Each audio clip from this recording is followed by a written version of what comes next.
Ang kumari ko doon sa kabilang baryo. Ano ng kolektora, pinahiya. Napakaloko din minsan itong mga kolektor. Ayaw ko mangyari sa akin yan. Wala na. Kaya ako, ginagalingan ko talagang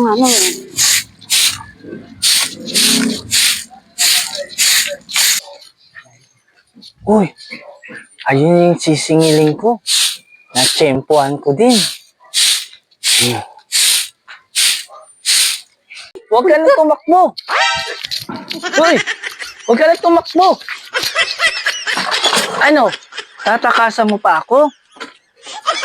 Sir! Tatakasan mo pa ako? Ito yung sa'yo. Oh, utangera ka. Magbayad ka. Ito sa'yo. Sir naman, wag mo nang i-mic dyan sa speaker mo yung pangungutang ko. Oh, kapag ikaw ay nangungutang, napakabait mo. Pero yung magbabayad na, nagpapahabol ka na o nagtatago ka pa. Ano naman si Sir? Hindi naman sa ganon. Nagtakbo lang talaga ako dahil nagulat ako. Akala ko sino may bit-bit-bit na speaker, Sir. Pwede na! Wag mo nang i-mic yung pangungutang ko. Oh, utangera. Magbayad ka. Utang ka ng utang, hindi ka marunong magbayad. Takbo ka pa ng takbo. Magbabayad ako, Sir, pero wag mo akong singilin ng ganyan na may speaker ka pa. Daig mo pa naglalako. Nakakahiya. Marinig pa ngayon ng aking kapitbahay na may utang ako. Hindi pa naman nila alam na may utang ako. Tapos minamic mo pa.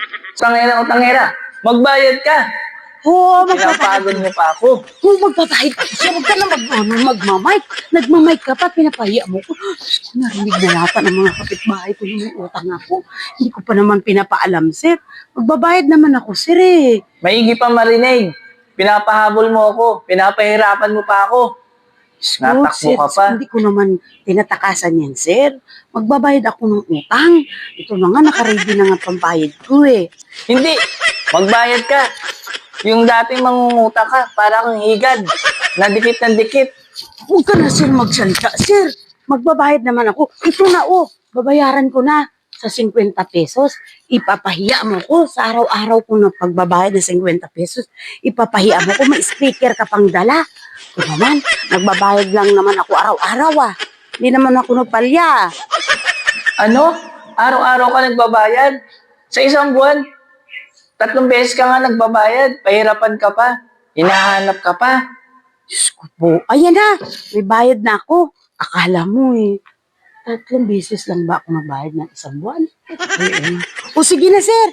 Mapapahiya pa ako. Malaman pa ng kapitbahay ko dito. Baka maya darating na yung asawa ko. O sige, dalhin mo na yung speaker mo. Papahirapan mo pa ako, ha? Oh. Ang lalaki Gusto na mo to. pa na papahiya ka, ha?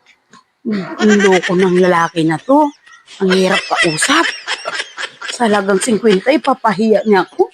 Ang hirap talaga ng utang. Baka mga kapitbahay ko dyan, eh. Alam na kung na may utang ako. Napakaloko ng maniningil na yung lending na yun, ah. Baka may marinig ba sa akin? Ito na nga ako.